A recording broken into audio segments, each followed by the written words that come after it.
नमस्कार प्यारे दोस्तों, आपका बहुत बहुत स्वागत है हमारे इस सेशन में। और आज हम सेल के बारे में डिटेल से चर्चा करेंगे।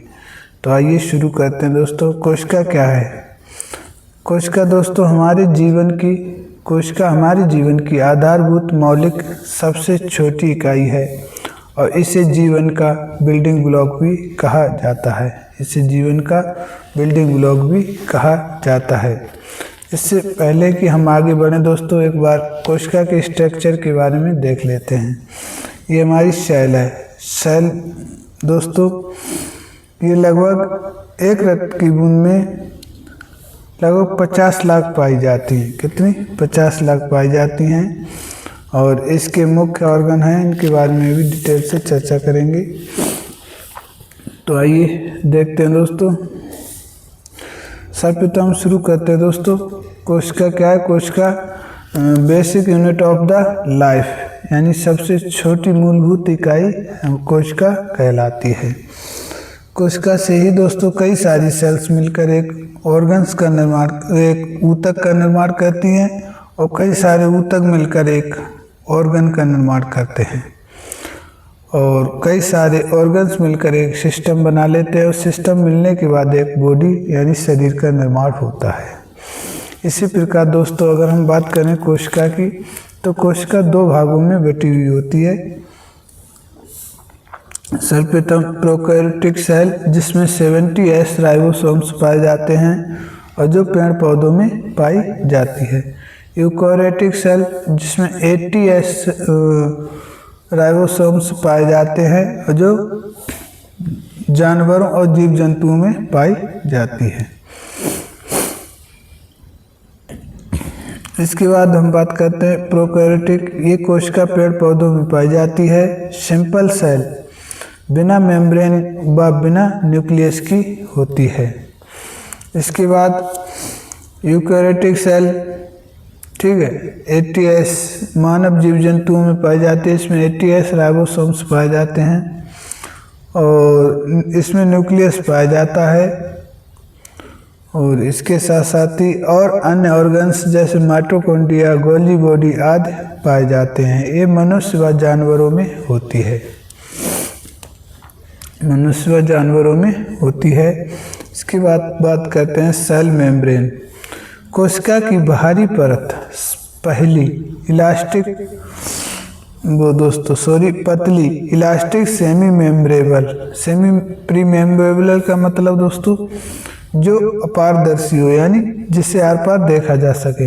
ये 3 परतीय झिल्ली है जो पदार्थों के आवागमन पर नियंत्रण रखती है। अंदर के कार्यों की क्या करती है?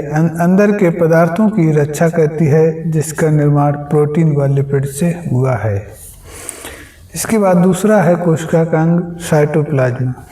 साइटोप्लाज्मा सेल मेम्ब्रेन के अंदर एक जेली जैसा पदार्थ जहां ऑर्गेनेल्स रहते हैं। ये न्यूक्लियस के बाहर व मेम्ब्रेन के भीतर का भाग है। इसके बाद देखते हैं प्रोटोप्लाज्मा। प्रोटोप्लाज्मा यानी सेल मेम्ब्रेन के अंदर जितने भी ऑर्गेनेल्स हैं वे सभी प्रोटोप्लाज्मा के अंतर्गत आते हैं। ठीक है, तो सभी क्या है? प्रोटोप्लाज्मा के अंतर्गत आते हैं। इसके बाद दोस्तों हम देखते हैं कोशिका के प्रमुख अंग। ये हैं दोस्तों क्रोमोसोम। क्रोमोसोम हमारे न्यूक्लियस के अंदर पाया जाता है। न्यूक्लियोप्लाज्मा भी सेल के अंदर पाया जाता है। प्रोटोप्लाज्मा आपको बता दिया दोस्तों, सेल मेम्ब्रेन के अंदर जो कुछ भी है वो सभी प्रोटोप्लाज्मा के अंतर्गत आता है। इसके बाद प्लाज्मा मेम्ब्रेन सबसे बाहरी परत है। इसके बाद न्यूक्लियस दोस्तों इसे कोशिका का ब्रेन भी कहा जाता है और इसकी खोज रॉबर्ट ब्राउन ने 1831 में की थी। साइटोप्लाज्मा क्या है दोस्तों? न्यूक्लियस के बाहर सेल मेम्ब्रेन के अंदर का भाग साइटोप्लाज्मा कहलाता है। अब हम बात करें राइबोसोम की। राइबोसोम्स दोस्तों 2 प्रकार के होते हैं, 70S 80S। 70S prokaryotic cell में पाए जाते हैं, 80S ह्यूमन सेल में पाए जाते हैं।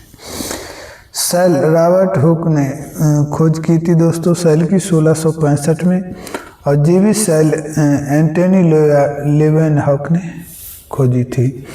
इसके बाद न्यूक्लियस के ऊपर जो एंडोप्लाज्मिक रेटिकुलम चिपके हुए होते हैं, ये दोस्तों चिकने और रफ दो प्रकार के होते हैं। वैक्यूल्स यानी ये दोस्तों वैक्यूल्स जो हमारी होती हैं, ये हमारे कोशिका में जल की आपूर्ति को कंट्रोल करती हैं।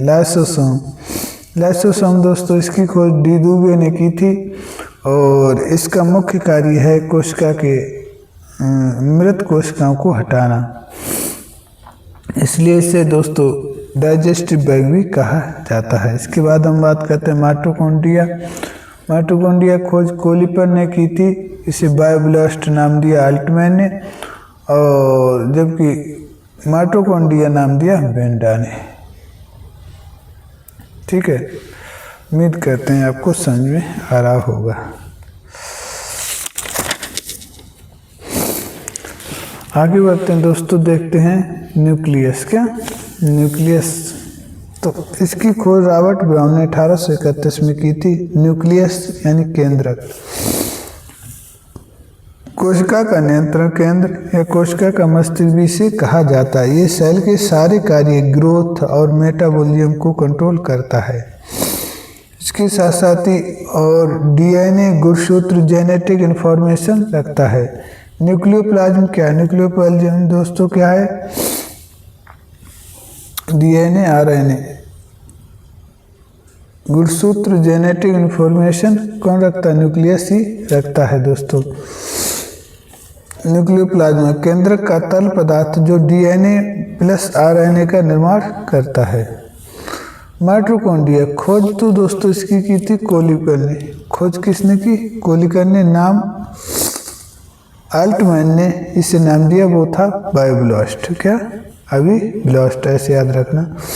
और बेंडा ने इसे माइटोकॉन्ड्रिया कहा या नाम दिया। इसके उपनाम है दोस्तों एटीपी मिल, पावर हाउस, कोशिका का ऊर्जा ग्रह। कार्य इसमें एटीपी के रूप में ऊर्जा बनती है। यह एरोबिक ऊर्जा का निर्माण करता है। डबल मेम्ब्रेन से घिरी जो रॉड के आकार की होती है, इसके पास खुद का डीएनए और 70S राइबोसोम्स होते हैं। ठीक है,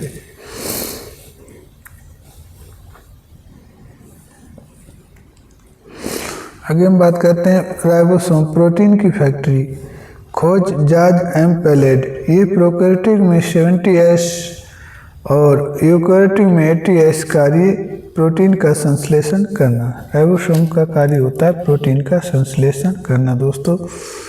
इसके साथ साथ ही हम देखते हैं एंडोप्लाज्मिक रेटिकुलम।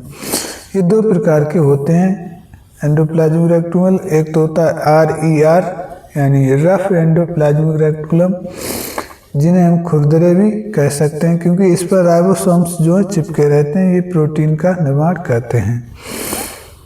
और SER यानी स्मूथ एंडोप्लाज्मिक रेटिकुलम जो चिकने होते हैं, ठीक है, ये लिपिड और स्टेरॉइड का संश्लेषण करते हैं।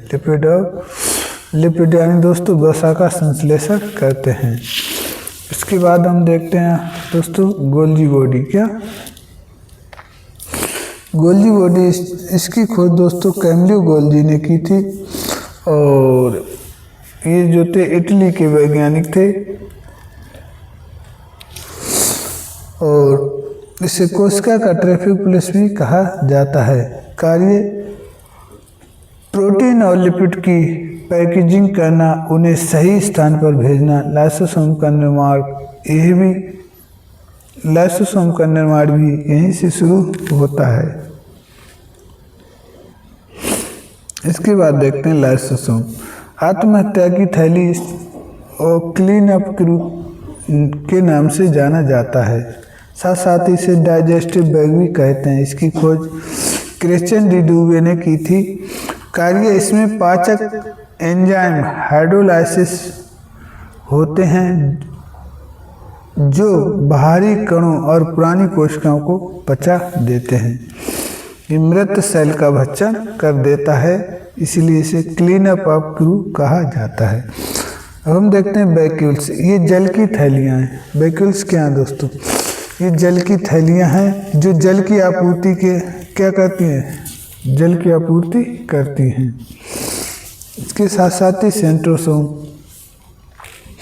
सेंट्रोसोम ये केवल जंतु कोशिका में पाए जाते हैं। ये कोशिका विभाजन के समय स्पिंडल फाइबर का निर्माण करते हैं जो गुणसूत्रों को अलग करने में क्या करती है, मदद करती है। आगे देखते हैं दोस्तों, धागे नुमा संरचना जो डीएनए का प्रोटीन का योग है, सेंट्रोसोम है। मानव कोशिका में क्रोमोसोम यानी गुणसूत्र दोस्तों 23 जोड़ी पाए जाते हैं जो 2 प्रकार में विभाजित होते हैं, ऑटोसोम 22 जोड़ी और सेक्स क्रोमोसोम 1 जोड़ी। ठीक है, अब यानी कुल 23 जोड़ी, कुल 23 जोड़ी।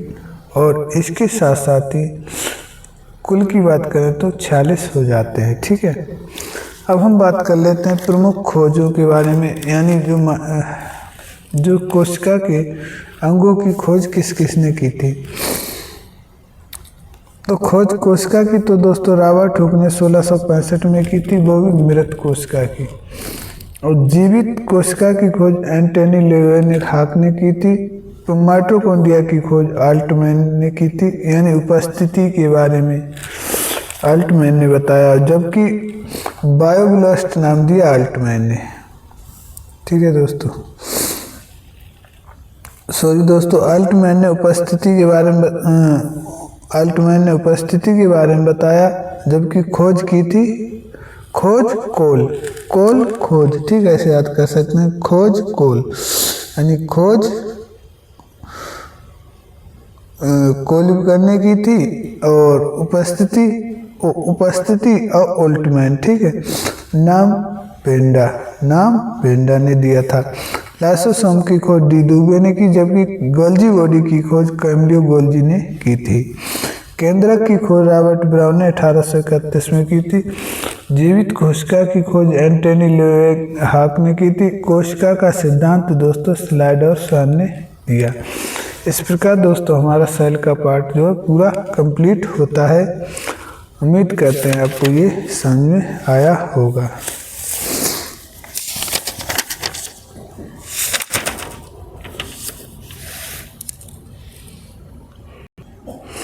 इसके बाद दोस्तों हम बढ़ते हैं ऊतक की तरफ। किसकी तरफ? ऊतक की तरफ बढ़ते हैं दोस्तों।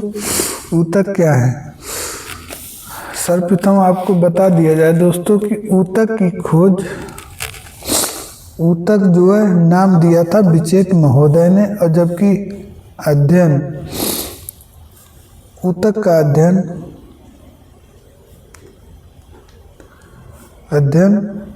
के पिता कहे जाते हैं दोस्तों मार्को बेली। ठीक है, मार्को बेली को कहा जाता है। ठीक है, आगे बढ़ते हैं दोस्तों। ऊतक कोशिका के समान संरचना व समान कार्य करने वाले समूह को क्या कहा जाता है? ऊतक कहा जाता है। ऊतक मुख्यतः 4 प्रकार के होते हैं: मस्कुलर, एपिथेलियल, नर्वस और कनेक्टिव। सर्वप्रथम हम समझते हैं एपिथेलियल ऊतक के बारे में।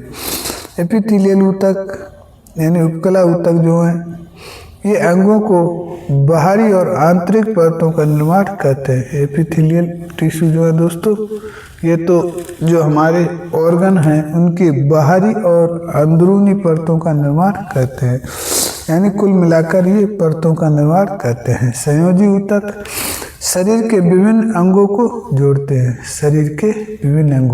जोड़ते हैं, जैसे रक्त है, हड्डी है, कार्टिलेज है। इसके साथ साथ ही पेशीय ऊतक, मस्कुलर टिश्यू, ये गति के लिए उत्तरदायी होते हैं। मस्कुलर टिश्यू गति और मोमेंटम के लिए उत्तरदायी होते हैं, जैसे रैखिक, अरैखिक और कार्डियक पेशी। ओके दोस्तों, आगे हमारा होता है पेशीय ऊतक, बात हो गई। तंत्रिका ऊतक, नर्वस टिश्यू संवेदनाओं और संदेशों के संचरण का कार्य करते हैं, जैसे हमारी सेंसेस हैं और मैसेजेस के क्या कहते हैं, आवागमन का नियंत्रण करते हैं, जैसे न्यूरॉन। ठीक है, आगे बढ़ते हैं, एपिथेलियल टिश्यू के बारे में चर्चा करें। एपिथेलियल टिश्यू उपकला ऊतक, इसमें कोशिकाएं एक साथ कसकर पैक होती हैं और ये शरीर का सुरक्षात्मक ऊतक है।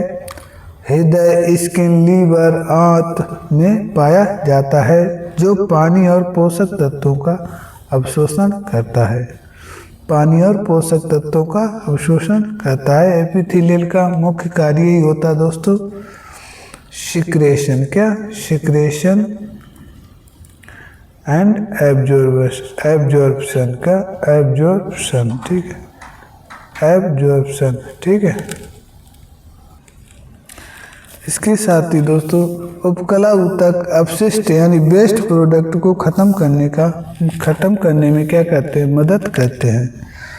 उपकला ऊतक वेस्ट प्रोडक्ट को खत्म करने में मदद करते हैं, जैसे कि इनका काम ही होता है सिक्रेशन और एब्जॉर्प्शन।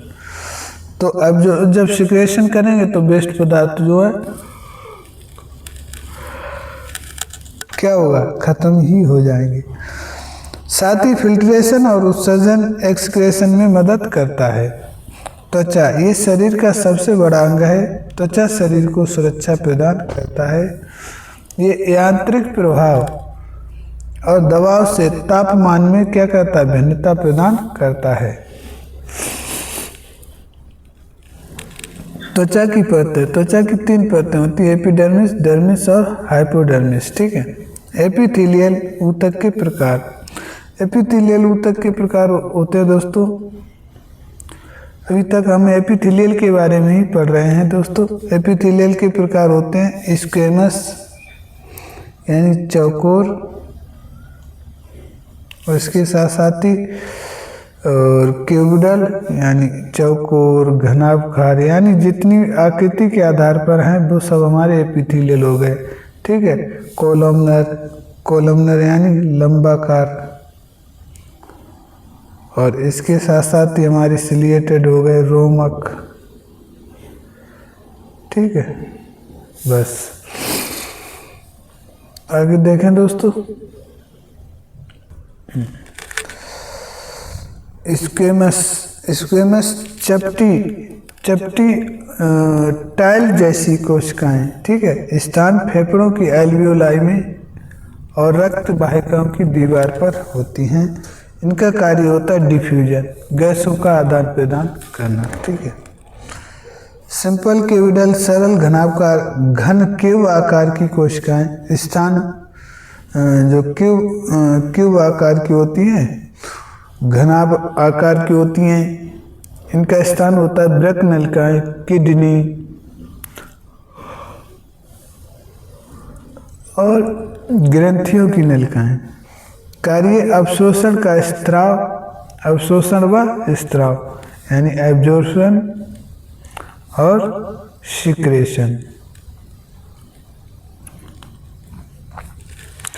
आगे बात करते हैं सिंपल कोलमनर। सिंपल कोलमनर क्या होते हैं, स्तंभाकार, ये खंबे जैसी लंबी कोशिकाएं होती हैं। इनका स्थान होता है दोस्तों आंत व आमाशय की आंतरिक परत में पाई जाती हैं। क्या? कोलमनर।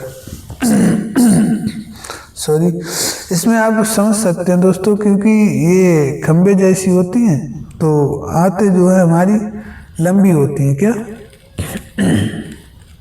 लंबी होती हैं, इस प्रकार आप याद रख सकते हैं। ठीक है, आंतरिक परत में पाई जाता है। कार्य पाचक रसों का स्थावर करना और पोषक तत्वों का अवशोषण करना सिंपल कोलमनर का स्तंभाकार का होता है। ठीक है, इसके साथ साथ ही सिलिएटेड, क्या? सिलिएटेड यानी रोमक। रोमक उपकला यानी स्तंभाकार कोशिकाओं पर बाल जैसी संरचनाएं सीलिया होती हैं। ये क्या होता है दोस्तों, बाल जैसी संरचना होती है ऐसे। ठीक है,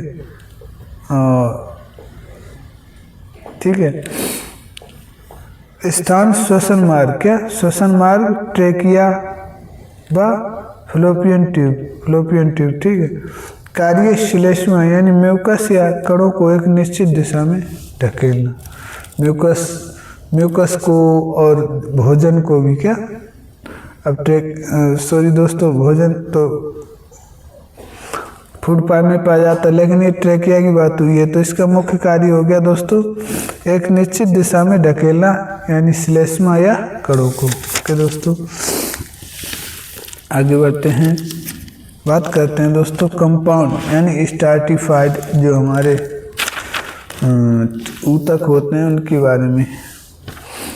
स्ट्रैटिफाइड यानी ये कई परतों से मिलकर बना होता है, मुख्यतः दो भागों में विभाजित किया जाता है, जैसे केराटिनाइज्ड। केराटिनाइज्ड यानी स्ट्रैटिफाइड स्क्वीमस त्वचा की बाहरी परत पर पाए जाने वाला है और ये बाल नाखून जैसी सूखी सतह पर मौजूद होता है। बाल नाखून जैसी सूखी सतह पर मौजूद होता है। इसका कार्य होता है रगड़ यानी घर्षण, बाहरी सुरक्षा। ठीक है, रगड़ घर्षण यानी बाहरी सुरक्षा करना। ठीक है। नॉन केराटिनाइज्ड ये मुंह, ग्रीष्मी, ग्रास नली, योनि जैसी गीली सतहों पर मौजूद होता है। नॉन केराटिनाइज्ड क्या है? ये मुंह, ग्रीष्मी, ग्रास नली, योनि जैसी गीली सतहों पर मौजूद होता है। आप ध्यान रखेंगे केराटिनाइज्ड मीन्स सूखा। क्या? अब सूखी जगह पर जो मौजूद होगा वो होगा हमारा केराटिनाइज्ड, और जो गीली जगह पर मौजूद होगा वो होगा नॉन केराटिनाइज्ड। ठीक है, आगे बढ़ते हैं कनेक्टिव टिश्यू के बारे में। एग्जाम में बार बार पूछा जाता है, तो हम कनेक्टिव टिश्यू के बारे में चर्चा करें दोस्तों। तो कनेक्टिव टिश्यू जैसा कि आप जानते हैं संयोजी ऊतक के प्रकार। ये क्या होता है दोस्तों? ये कई सारे टिश्यू मिलकर एक टिश्यू का निर्माण करते हैं जिसका नाम होता है कनेक्टिव टिश्यू। ये दो प्रकार से मुख्यतः पाए जाते हैं, लूज कनेक्टिव टिश्यू और सघन संयोजी ऊतक। लूज दोस्तों वे होते हैं जहाँ थोड़ा जैसे एरियोलर, एडिपोड टिश्यू जो थोड़े सॉफ्ट हो, मुलायम हो। ठीक है, और सघन में एक दूसरे से एकदम जकड़े हुए क्या संयोजी ऊतक, जैसे टेंडन, लिगामेंट। एरियोलर टिश्यू ये शरीर में व्यापक रूप से फैला हुआ ढीला संयोजी ऊतक है। स्थान त्वचा व मांसपेशियों के नीचे पाया जाता है और रक्त कोशिकाओं के चारों ओर पाया जाता है। कार्य क्या होता है? कार्य इसका होता है दोस्तों अंगों के बीच खाली स्थान को भरना और ऊतक की मरम्मत करना और अंगों को सहारा देना इसका मुख्य कार्य होता है। इसके बाद हम बात करते हैं जो हमारा नेक्स्ट कनेक्टिव टिश्यू है, वो हमारा है बोन। क्या? बोन दोस्तों, बोन अस्थि, और अस्थि जैसा कि आप जानते हैं हड्डी, यानी हड्डी का निर्माण दोस्तों कैल्शियम फास्फोरस के लवणों से बनी होती है, इसलिए ऑस्टियोसाइट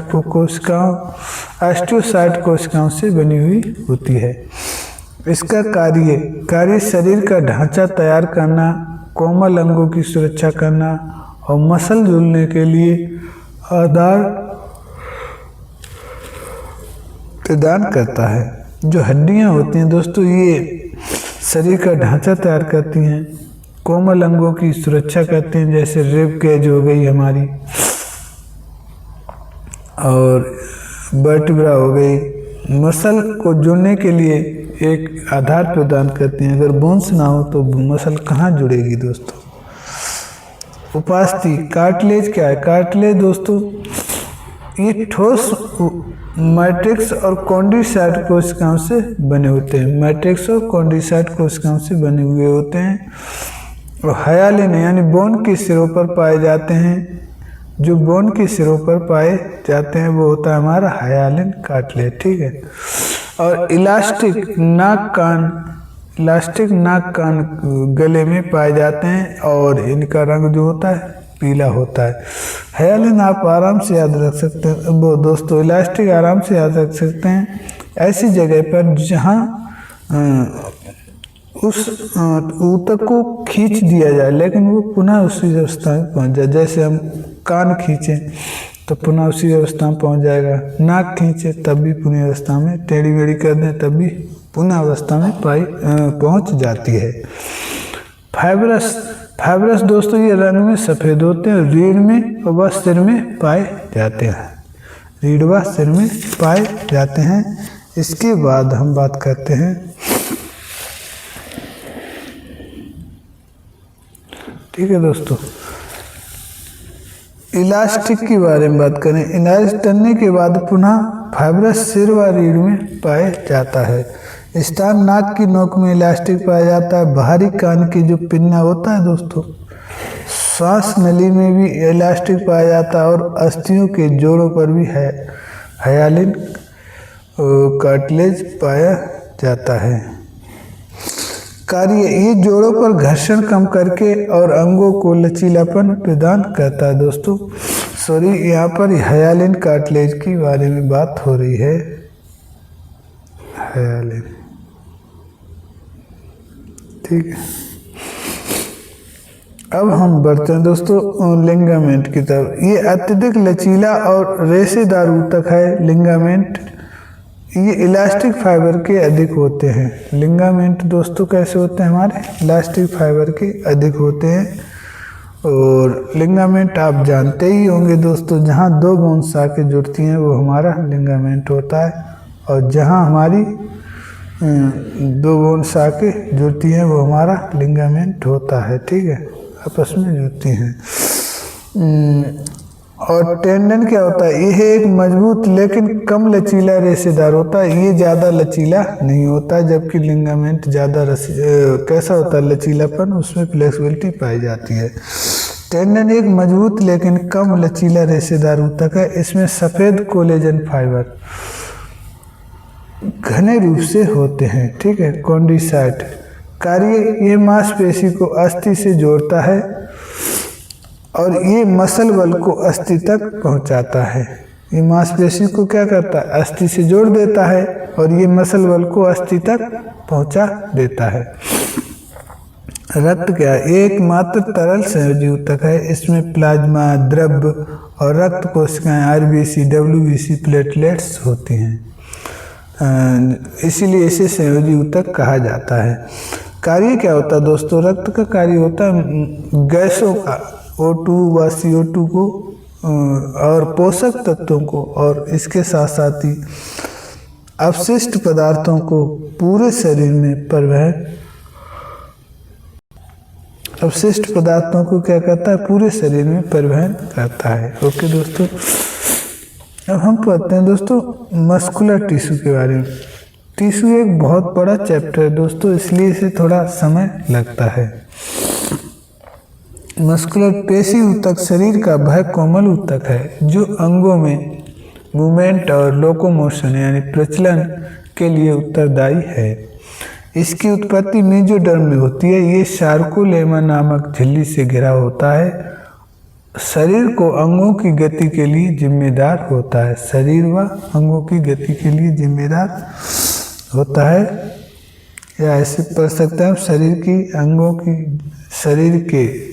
अंगों की गति के लिए जिम्मेदार होता है। अब हम बात करते हैं दोस्तों मस्कुलर टिश्यू। ये दोस्तों 3 प्रकार के होते हैं,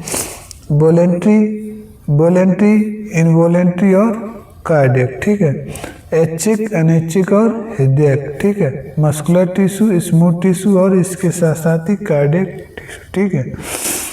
अब हम बात करें इनकी सेपरेट इनकी फ्रैक्शन के बारे में बात करें अलग अलग, तो ये क्या होते हैं दोस्तों, ये होते हैं, देखिए आप ध्यान से, मस्कुलर टिश्यू या वॉलेंट्री, मस्कुलर टिश्यू तो सभी है दोस्तों। इसके बाद वॉलेंट्री और स्टार्टेड की बात करें, और इसे स्ट्रेटेड भी कहते हैं, स्ट्रेटेड भी कहा जाता है, ठीक है, स्ट्रेटेड, ठीक।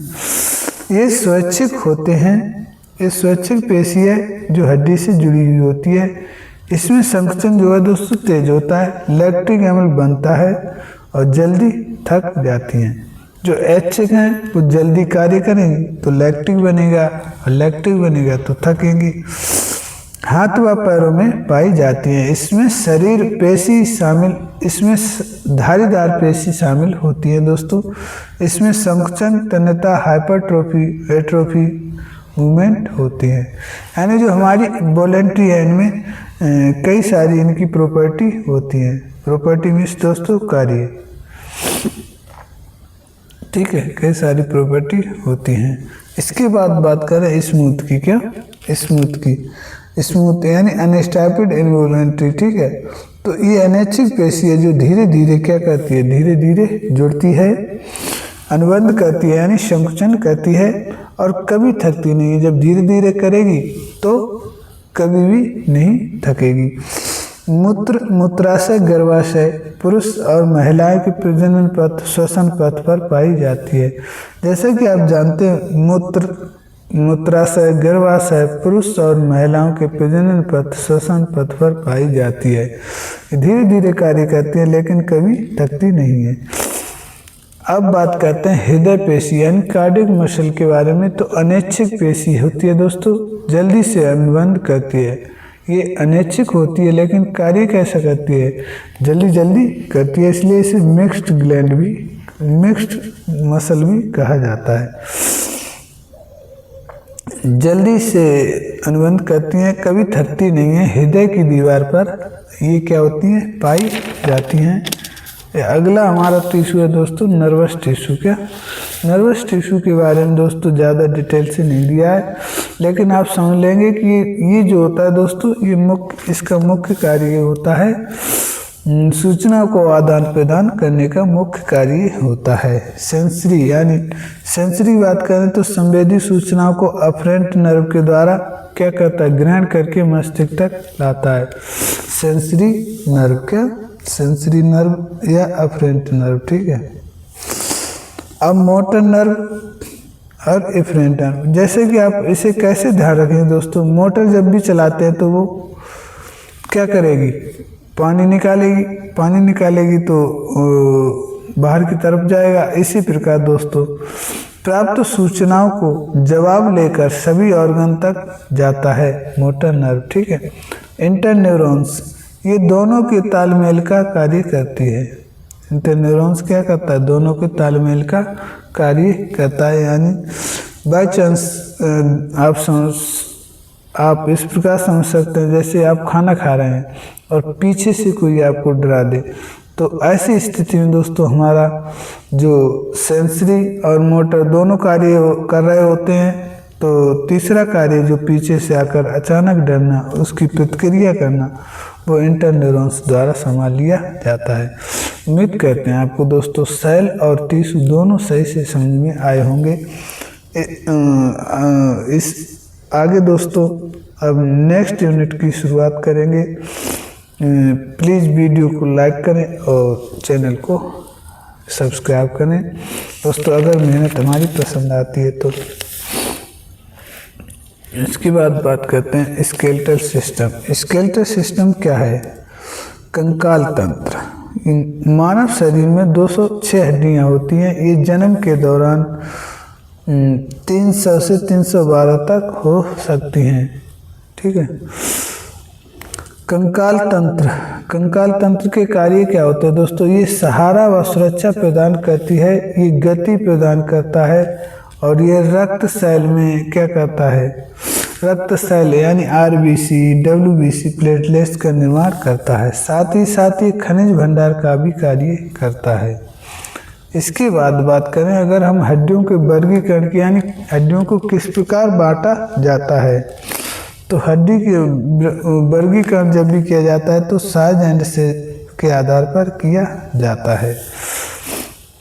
हड्डियों का वर्गीकरण आकार एवं आकृति के आधार पर किया जाता है। शॉर्ट बोन, ताकत व सहारा, ठीक है, ताकत व सहारा का कार्य करते हैं। कार्पल व टार्सल, ठीक है।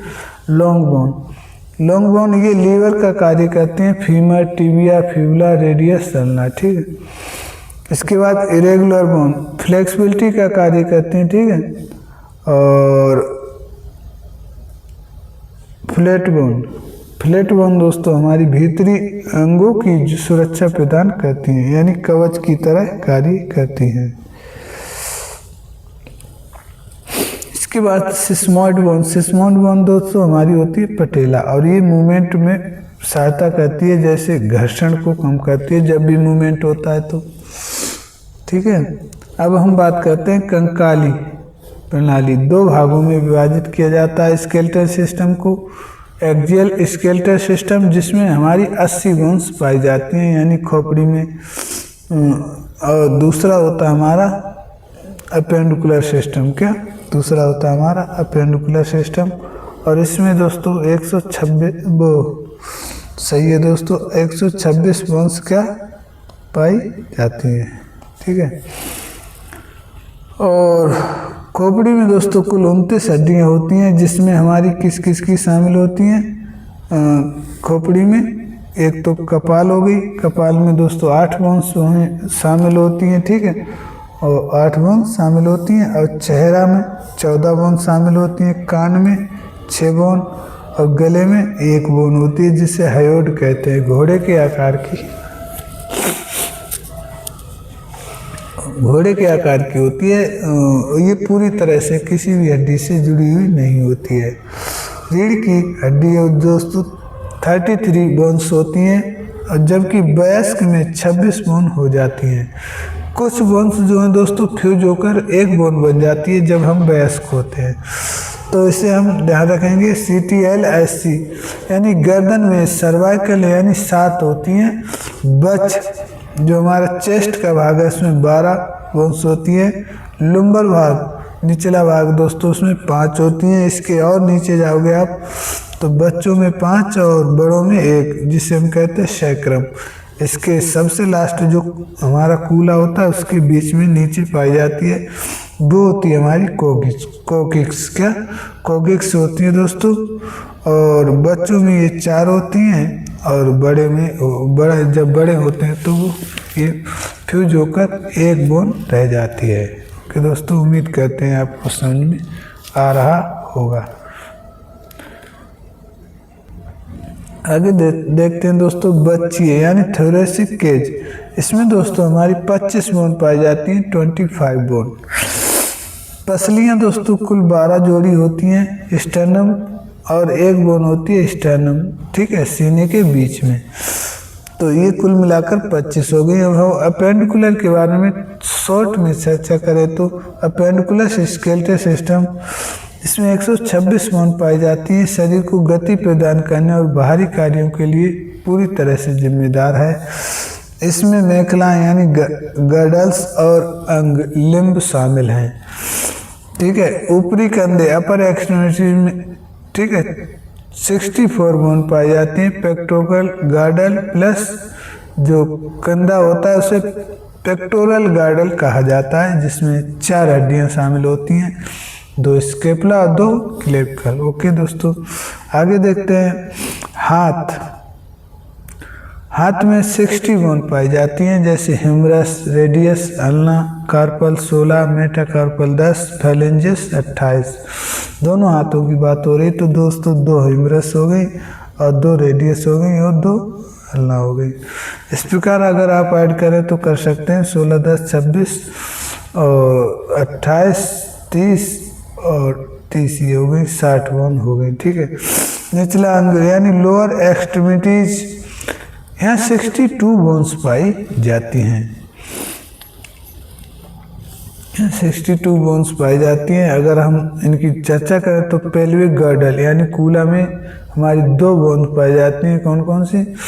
इलियम, इशियम और प्यूबस। इनको मिलाकर दोस्तों 1 बोन बनती है, 1 बोन बन जाती है।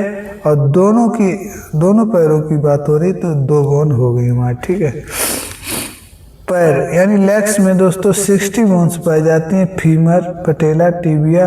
अब दोनों की बात हो रही 2 फीमर, 2 पटेला, 2 टिबिया, 2 फिबुला। और टार्सल तो हमारी 14 होती है, मेटाटार्सल 10 होती हैं, जबकि फैलेंजेस कुल 28 बोन होती हैं। इस प्रकार दोस्तों हमने स्केलेटल सिस्टम के बारे में इन शॉर्ट में चर्चा की है। उम्मीद करते हैं आपको सेशन अच्छा लग रहा होगा, और अच्छा लगता है तो दोस्तों प्लीज़ वीडियो को लाइक करें, चैनल को सब्सक्राइब करें दोस्तों, आपके सहयोग बना रहेगा। अब हम दोस्तों